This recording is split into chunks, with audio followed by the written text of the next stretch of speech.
아멘. 자, 오늘은 마가복음 이제 두 번째 시간입니다. 마가복음이라고 하는 성경은 예수님의 사도였던 마가가 예수님에 관해서 기록한 성경이다, 이렇게 말씀을 드렸죠. 그리고 우리 복음서 서론을 지난 시간에 잠깐 말씀을 좀 드렸는데 다시 한 번 더 이야기를 드리면, 마태복음과 비슷한 내용의 마가복음이 또 기록이 되고, 또 누가복음, 요한복음, 이렇게 예수님에 관한 중복된 기록이 4번이나 이렇게 성경에 나오고 있는데요. 왜 이렇게 사복음서인가에 대해서 우리가 크게 두 가지로 배웠죠. 첫 번째는 무엇이었습니까? 우선 예수님을 좀 더 입체적으로 잘 알기 위해서다. 그리고 두 번째는 좀 더 잘 각 사람에게 적용하기 위해서다, 이렇게 이야기를 했죠. 더 잘 알기 위해서다. 이게 무슨 말이었습니까?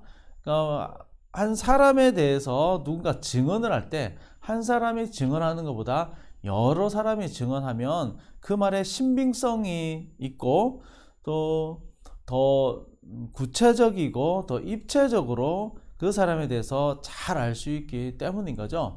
예를 들어서 사고가 났을 때 한 사람이 그 사고를 목격하고 이야기하는 것보다 지나가는 사람들의 여러 증언을 종합을 할 때 그 사건을 좀 더 입체적으로 면밀하게 볼 수가 있는 거죠. 의사가 본 그 사건과 또 선생님이 본 그 사건에 대한 이야기와 또 집에서 가정일을 하는 주부가 본 그 사건에 대한 그 증언이 약간씩 다를 수 있지만 차이가 나는 것이 아니라 그 사건을 훨씬 더 입체적이고 포괄적으로 그리고 더 신빙성 있게 볼 수 있게 되는 아주 큰 유익이 있는 것이죠. 그래서 사복음서가 이렇게 4명의 저자를 통해서 예수님에 대해 기록한 이유 중에 하나가 뭐냐면, 예수님에 대한 그 증언이 신빙성 있다, 중요한 내용은 다 동일하다, 그렇지만 각 부분에 약간 디테일한 차이가 나는 것은 각 사람의 문화적인 차이, 또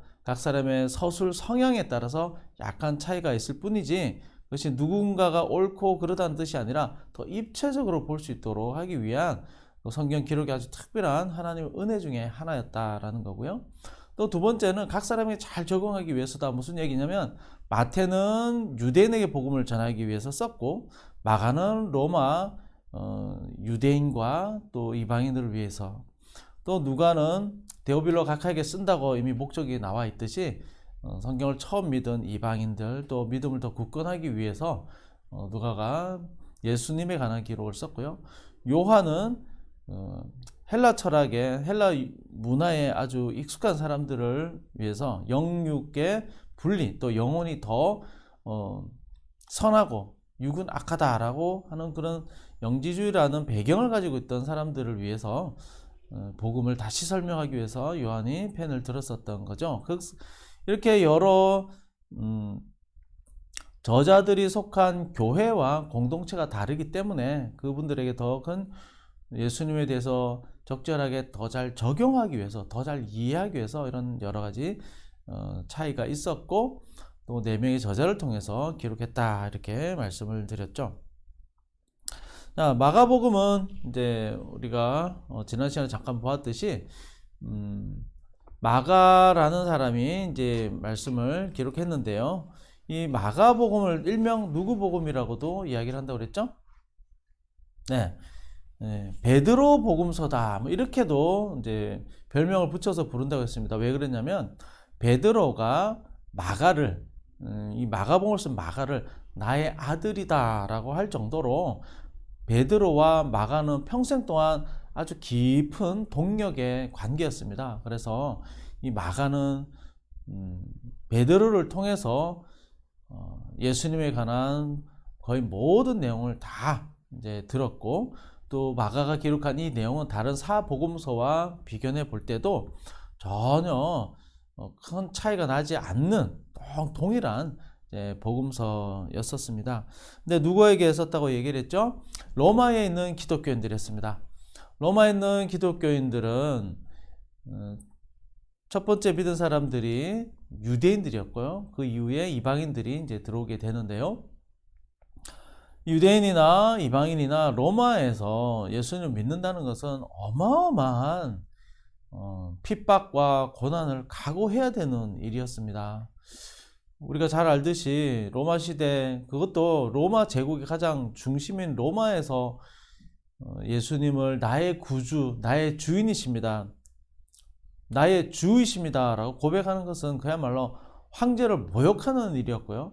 황제가 그 당시에 동전에 그들의 주인이다, 퀴리오스다 라고, 주인이다, 주다 라고 기록할 정도로 황제를 우상처럼 숭배하던 그 시대에 예수님이 나의 주인입니다, 황제가 나의 주인이 아니라 예수님이 나의 주인이십니다 라고 고백하는 것은 그야말로 목숨을 내놓는 일이었습니다. 그래서 예수 그리스도를 믿는다, 예수 그리스도를 따르는 내가 제자가 되겠다 하는 것은 모든 것을 포기해야 되는 일이었고요. 그리고 엄청난 사회적인 격리와 사회적인 차별을 감당해야 되는 정말로 힘든 일이었습니다. 그래서 마가는 이 고난 가운데 있는 공동체에게 예수 그리스도를 소개하는 내용으로 이 말씀을 시작을 하고 있습니다. 그래서 이들에게 정말 필요했던 것이 무엇이었습니까? 이들에게 정말 필요한 것은 다른 소망도 필요했겠지만 정말 큰 위로가 필요했죠. 그런데 이 위로가 어떤 위로가 가장 큰 위로였겠습니까? 이 마가복음을 시작하면서 여러분 잘 될 것입니다, 무병장수 부귀영화라고 시작하면서 복음서를 선포하지 않았습니다.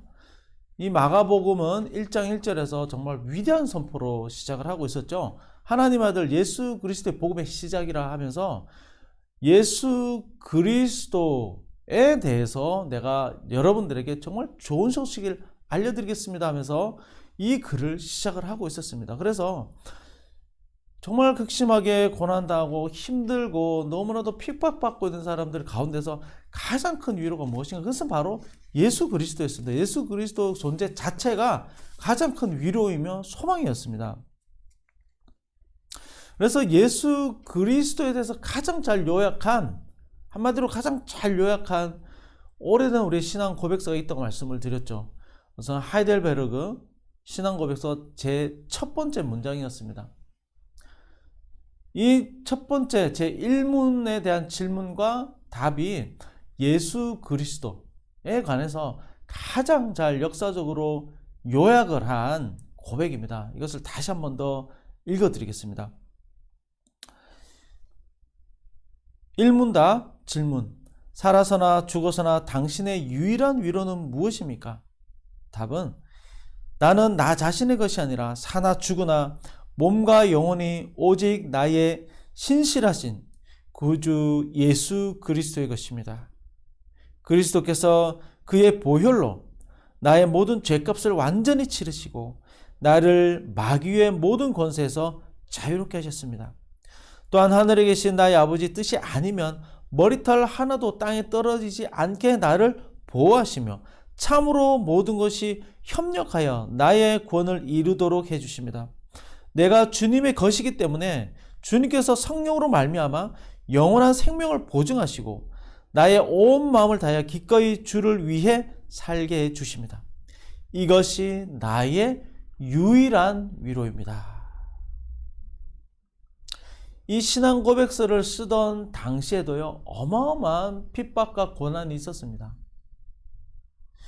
이 당시에 로마 카톨릭이 지배를 하던 시대였기 때문에 개신교, 프로테스탄트 종교를 믿는다라고 하는 것은 엄청난 비난과 때로는 죽음을 각오해야 되는 일이었죠. 이 당시 종교개혁이 한창 일어나고 나서 이 하이델베르그 신앙 고백서, 그 다음에 벨기에 신앙 고백서, 도르트 신조, 이 세 가지의 이 신앙 고백은요, 전 유럽 교회의 아주 공통된 중요하게 여겨지는 신앙 고백서였습니다. 특히 벨기에 신앙 고백서라고 하는 것은 지금 네덜란드 지방에서 만들어진 거의 하이델베르그 문답과 비슷한 내용인데요. 이것을 성경의 요약이다라고 해서 이제 썼는데, 이것을 쓴 사람도 귀도드 브레라는 사람도 교수형에 당해서 죽게 되죠. 성경에서 이렇게 말씀하고 있습니다라고 얘기를 했는데 죽임을 당한 사람들이 당시에 종교계에서 얼마나 많은지 모릅니다. 이 하이델베르그 일문을 쓴 궁정 목사와 하이델베르그 교수 이 두 사람도 엄청난 고난과 핍박 가운데서 살았죠. 그러나 이들에게도 가장 큰 위로가 무엇이냐면 앞으로 그냥 잘 될 겁니다. 부자가 될 겁니다. 이것이 위로가 아니었습니다. 오직 예수 그리스도 한 분만이, 오직 그 이름 하나만이 가장 큰 위로였다는 사실입니다. 그럼 오늘은 두 번째 시간입니다. 오늘 마가복음 두 번째 시간인데요. 이 위로라는 주제와 연관해서 우리가 한 가지 질문을 던지면서 이 말씀을 살펴보겠습니다. 그럼 예수님이 어떻게 우리의 위로가 될 수 있을까요? 어떻게 위로가 될 수 있을까요? 자, 우리가 일반적으로 생활을 할 때 내가 아주 힘든 문제를 만나서 고민스럽고 고통스러울 때가 있습니다. 여러분, 어떤 사람의 이야기가 가장 큰 위로가 될까요? 우리가 일반적으로 사회적 경험을 떠올려 보면 어떤 때 좀 위로가 될까요? 나보다 더 큰 일을 겪은 사람의 이야기를 들으면 좀 이렇게 눈이 번쩍 뜨이고, 아, 내 고통은 큰 고통이 아니었구나, 이렇게 생각이 될 때가 많이 있습니다. 제가 처음 전도사 사역할 때였는데요. 신학생 때였습니다. 근데 학교에서 이제 신학 대학원을 다니면서 이제 학생들하고 어울려서 농구를 하다가 제가 한번 발목이 삐끗한 적이 있습니다. 그래서 발목이 좀 많이 삐끗해서 정말 밤새도록 밤잠을 못 자고 다리가 너무 욱신거리고 아파서 발도 막 퉁퉁 붓고, 그래서 그 다음날 병원 가서 이렇게 기부스를 했는데 부러지지는 않았습니다. 인대가 좀 늘었는데 너무너무 아픈 겁니다. 근데 그때 제가 사역을 어디서 했냐면은, 그때 마침 두 번째 전도사 사역을 어디에서 했냐면은 여기 파주 등원리라는 아주 그 당시에는 정말 시골이었습니다. 구파발에서 버스를 타고 여기 파주 인근에 내려서 또 한 30분 정도 걸어 들어가야 되는 곳인데, 마침 사역을 하고 있을 때 다리가 다쳐가지고 이 버스에 타는 것도, 전철 타는 것도 힘들고 버스 타고 또 내려가는, 거의 뭐 보통 1시간만 2시간 걸리는 거리였는데 또 걷는 것 때문에 거의 한 교회 가는데 3시간이 걸린 겁니다. 수요 예배도 가야죠, 철야에도 가야죠, 주일 예배도 또 가야죠. 얼마나 고달팠는지 모릅니다. 그래서 또 공부하러 또 대학원에 또 내려가야 되죠. 그래서 막 너무 힘들어서 어느 날 기숙사에서 이제 선배 또 사역자님한테 이런 하소연을 했습니다. 그런데 그분이 이제 이런 얘기를 하는 겁니다. 그 전사님은 한번 그 작년에 있었던 일인데, 제가 다쳤을 때 그 전에 있었던 이제 일을 이야기를 해 주시더라고요. 이번엔 기숙사 3층에서 이렇게 막 이야기를 하고 막 떠들고 있다가 기숙사에서 떨어진 겁니다. 그래서 다리가 양쪽이 다 부러지고, 그러니까 학교에 1년 동안 나오지도 못했고, 그리고 지금도 휴유증 때문에 걷는 것도 좀 불편하고 다리에 심도 박혀 있고, 그리고 사역지를 아직 구하지도 못한 겁니다. 그리고 뭐 결혼까지 한 상황인 겁니다. 그러면서 저한테, 그래도 당신 전사님은 그래도 사역하고 있지 않느냐, 그래도 사역해서 이렇게 말씀을 전할 것도 있지 않느냐, 그리고 싱글이지 않느냐. 그 얘기를 듣는데, 아이고, 나는 뭐 이거 아무것도 아니네, 이건 뭐 나 혼자 이렇게 그냥 잘 앞가림하면 될 문제인데, 이 전도사님은 정말 결혼까지 한 그 몸에 공부도 하러 또 이게 일주일 동안 내려와 있어야 되고, 사역지도 지금 현재 없는 상황이고, 좀 다리도 또 불편한 상황이고, 얼마나 제가 그 얘기를 들으면서 제가 이렇게 막 한탄하고 좀 원망했던 것이 얼마나 부끄러운 일인지 몰랐습니다. 지금 마가복음을 처음 받는 성도들은 아주 큰 고난 가운데 있었습니다. 이 당시에 이들이 생활을 영위한다는 것은 매우 매우 고달프고 매우 힘든 일이었습니다. 수많은 고난이 있었습니다. 이 사람들에게 정말 예수 그리스도가 위로이고, 예수 그리스도가 정말 우리에게 정말 큰 소망이며 위로라고 할 수 있는 그 지점이 어디에 있겠습니까? 그것은 많은 많은 위로가 될 수 있는 이유가 있겠지만 그 중에 하나가 뭐냐면 예수님은 우리보다 더 큰 고통과 고난 가운데서 하나님의 말씀에 순종했다는 겁니다. 지금 우리의 형편과 비교할 수 없을 정도의 어마어마한 고난과 고통 가운데서 하나님의 말씀을 순종하며 살아냈다라는 것입니다. 어떤 고난을, 어떤 고통을 당하셨을까요? 제가 마가복음 서론 지난번에 잠깐 말씀드릴 때 이 마가복음의 특징 중에 하나가 뭐냐면 예수님의 마지막 일주일, 고난받는 그 일주일의 기간에 관해서 마가복음 전체 내용의 약 절반 정도를 사용하고 있다고 말씀을 드렸죠. 사복음서 중에 예수님의 고난을 가장 많이 다루고 있는 성경이 바로 이 마가복음이었습니다. 예수님의 이 일주일 동안의 고난뿐만 아니라 예수님의 전체 고난을요, 우리는 일반적으로 4가지 고난이라고 이야기를 합니다. 예수님의 전체 고난을 보통 4가지 고난인데요, 4가지 낮아지심이라고도 합니다. 첫 번째가 뭐냐면 사람이 되었다는 것. 두 번째는 우리 인생이 당하는 모든 고난을, 고통을 인생을 살면서 다 당했다는 것.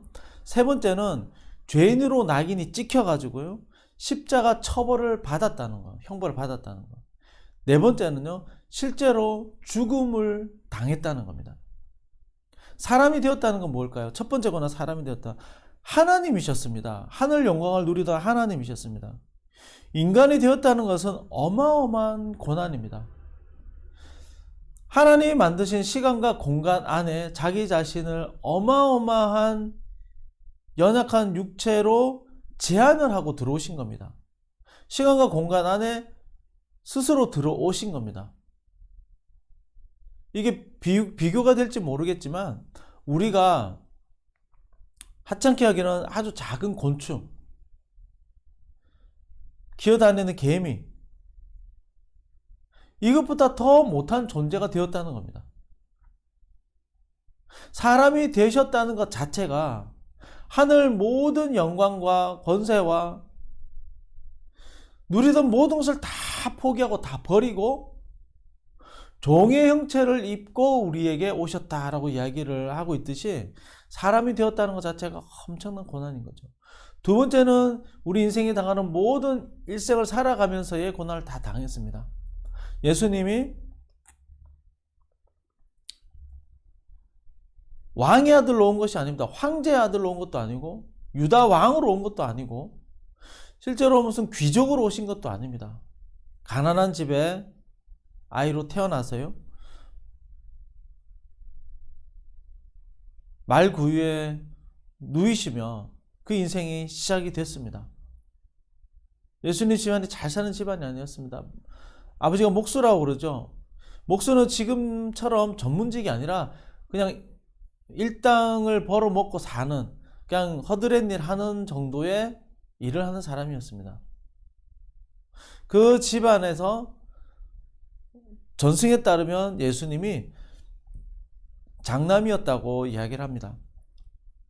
어려운 가정에서 계속해서 자라나셔야 했고, 예수님이 살아가시면서 뭐 지금처럼 뭐 아주 부유한 아주 큰 교회를 이루면서 좋은 차 타고 크고 넓은 집에서 좋은 거 먹으면서 살아가지 않았습니다.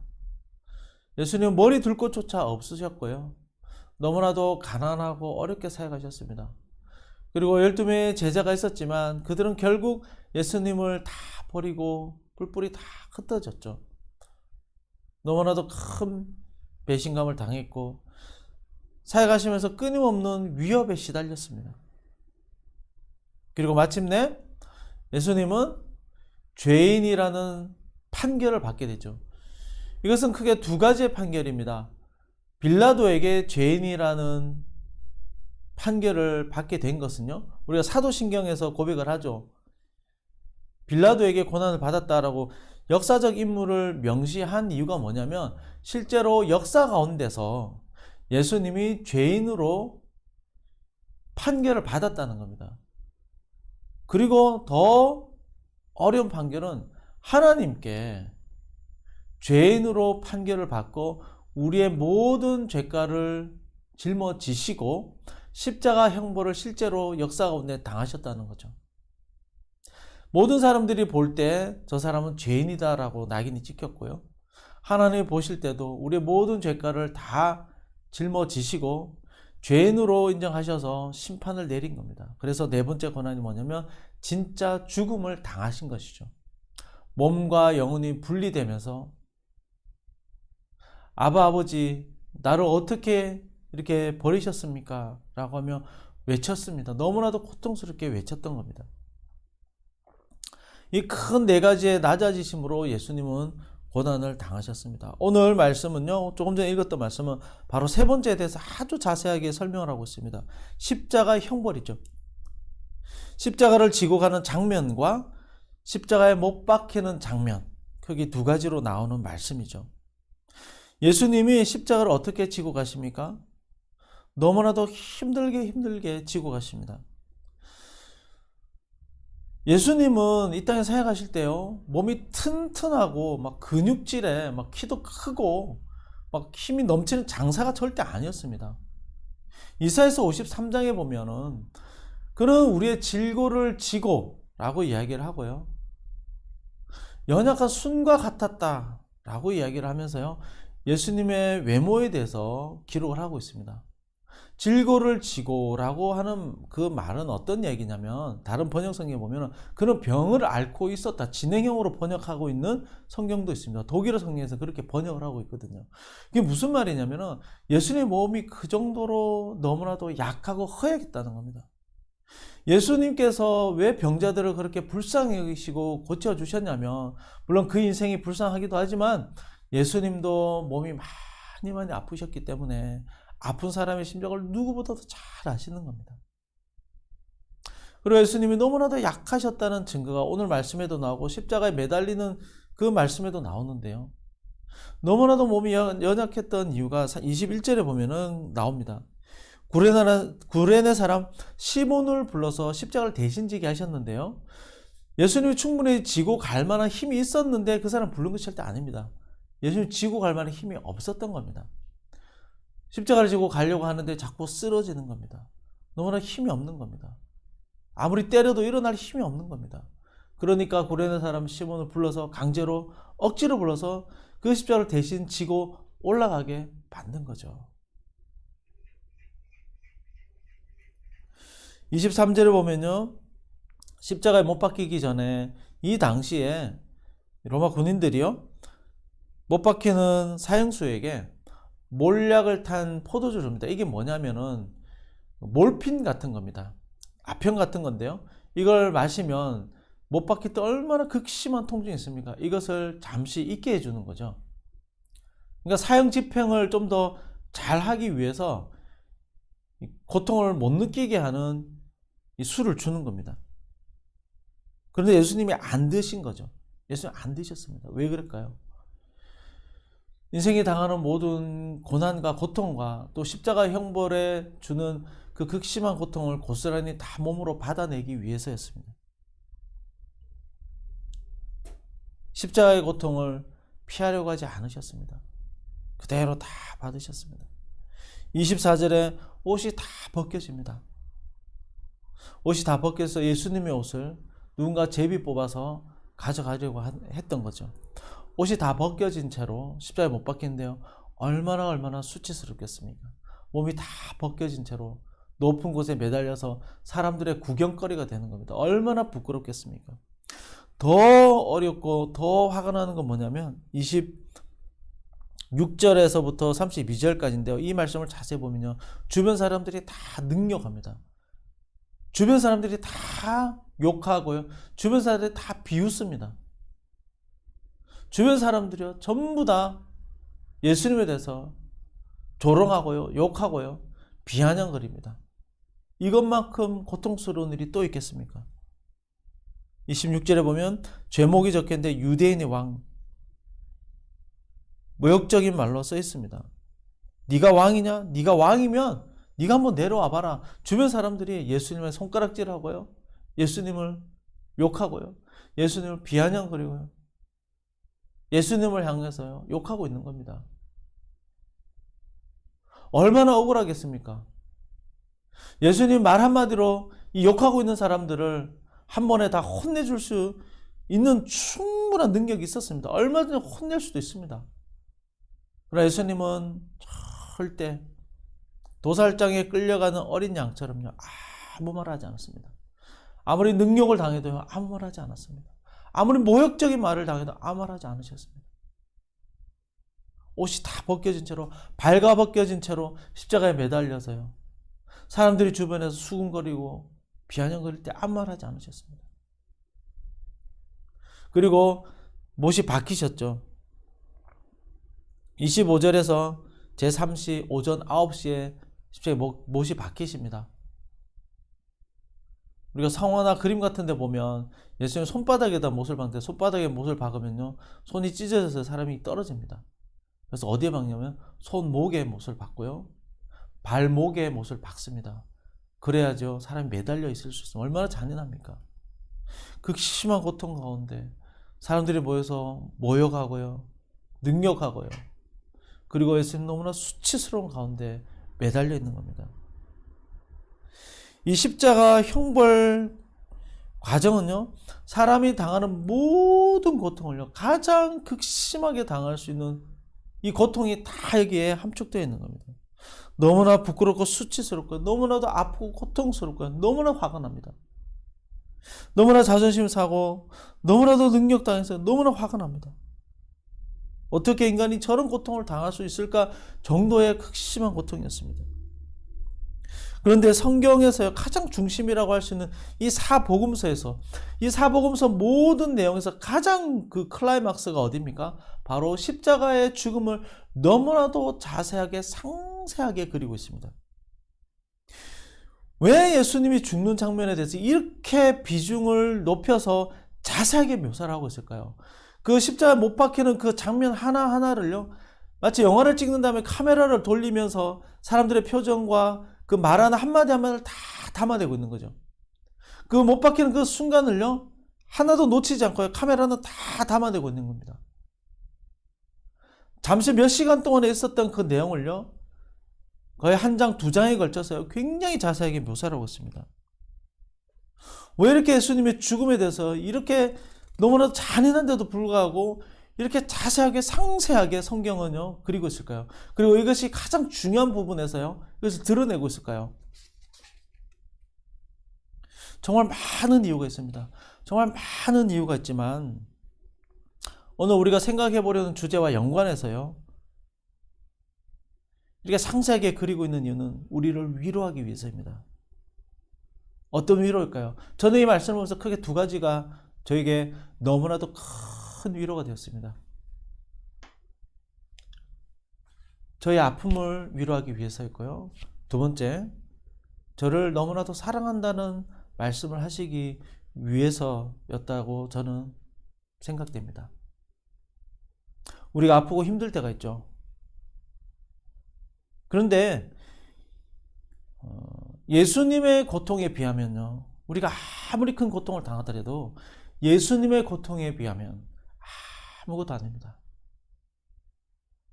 우리가 아무리 수치스럽고 자존심이 상해도 예수님이 당한 그 모욕에 비하면 정말 아무것도 아닙니다.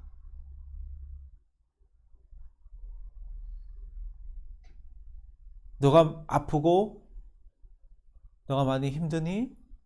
너 고통스럽니? 자존심 상하니? 네가 모욕을 당하고 수군거림을 당해서 너가 너무너무 화가 나니? 나는 더 했어. 나는 더 했단다. 나는 너무나도 힘들고 아팠단다. 나는 그 무엇과도 비교할 수 없을 정도로 너무나도 아프고 힘들었어. 너도 아프지? 나도 아파봐서 알아. 라고 예수님이 이야기하시는 거죠. 우리가 힘들고 아프고 고통스러울 때마다 우리가 꼭 기억합시다. 꼭 기억합시다. 예수님은 나보다 더 큰 모욕을 당했고, 너무나도 더 큰 수치스러운 일을 당했고, 너무나도 큰 아픔을 당했다. 너무나도 몸이 나보다 더 극심하게 아프셨다. 나보다 더 자존심이 상하셨다. 여러분 힘들고 어려울 때마다 꼭 기억합시다. 예수님은 나보다 더 아프셨다. 예수님은 나보다 더 고통스러우셨다. 나보다 더 자존심 상하셨다. 여러분 꼭 기억합시다.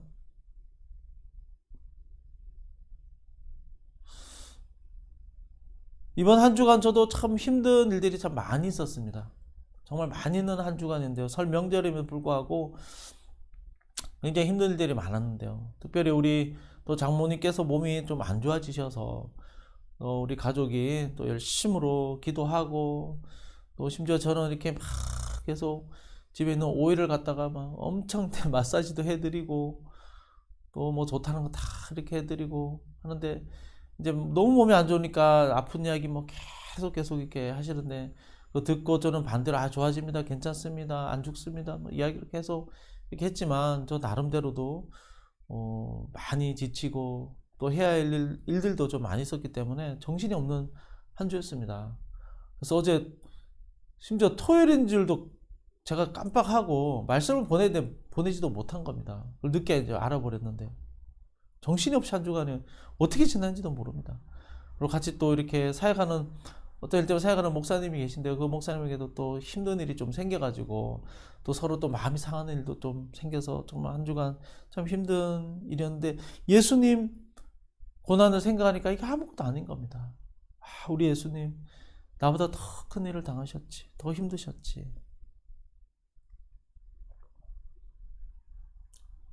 그리고 위로가 되는 두 번째는 너무나도 큰 고통과 너무나도 큰 어려움을 당하셨던 이 예수님이 지금 나를 사랑하신다는 겁니다. 이 고통이 나를 위한 고통이었다는 겁니다. 예수님의 자존심 상하고 화나는 일이 나 때문에 당하는 일이었다는 겁니다. 나 때문에 예수님이 이렇게 모욕을 당하고 능멸을 당했다는 겁니다. 나 때문에 그랬다는 겁니다. 나를 너무 사랑하셔서 나를 살리려고 나 때문에 능력과 모멸과 자존심이 상하는 일을 다 당하셨다는 겁니다. 얼마나 우리에게 위로가 되고 얼마나 큰 감동이 되는 말씀입니까? 성경은요, 하나님 우리를 얼마나 사랑하시는지 말씀을 하고 있습니다. 요한일서 4장 10절입니다.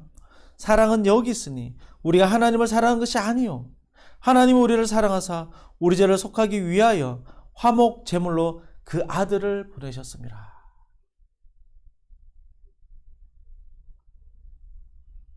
사랑은 여기 있으니 우리가 하나님을 사랑한 것이 아니요 하나님 우리를 사랑하사 우리 죄를 속하기 위하여 화목 제물로 그 아들을 보내셨습니다. 우리에 대한 그 사랑 때문에 그 아들을 보내주셨다는 겁니다. 우리가 아직 죄인 되었을 때 그리스도께서 우리를 위하여 죽으심으로 우리에 대한 하나님의 사랑을 확증하셨느니라. 우리에 대한 하나님의 사랑을 증거로 보여주셨다. 그것이 무엇이냐? 우리 위해서 극심한 고통받고 십자가 죽음을 당하셨다는 사실입니다. 우리가 정말 힘들고 어려울 때마다 정말 생각합시다. 정말 고통스러울 때마다 생각합시다. 너무나도 마음이 아프고 너무나도 몸이 힘들고 지칠 때마다 생각합시다. 너무나 자존심 상하고요. 너무나도 화가 날 때 생각합시다. 너무나 절망스럽고요. 너무 암울할 때 생각합시다. 너무나 죽고 싶을 만큼 너무나 슬프고 너무나 우울할 때도 우리 생각합시다. 예수님은 나보다 더 힘드셨지. 예수님은 나보다 더 힘드셨지. 그 고통은 나 때문이었지. 나를 사랑하기 때문이었지. 여러분 이거 꼭 평생 우리 기억합시다. 평생 기억합시다. 그래서 조금 있다가 다시 우리가 말씀을 나눌 텐데요. 그때 우리가 지금 당하는 어려움이 있다면 어떻게 나에게 예수님의 고난이 위로가 될 수 있는가? 우리가 한번 좀 이따 다시 한번 더 나눠보고자 하는데요. 우리가 정말 힘들고 어려울 때마다 예수님의 고난과 고통 생각합시다. 오늘 이 말씀 생각합시다. 예수님 얼마나 능멸을 많이 당하시고 얼마나 큰 육신의 고통을 당하시고 얼마나 수치스러우셨는지 예수님의 고난을 생각합시다.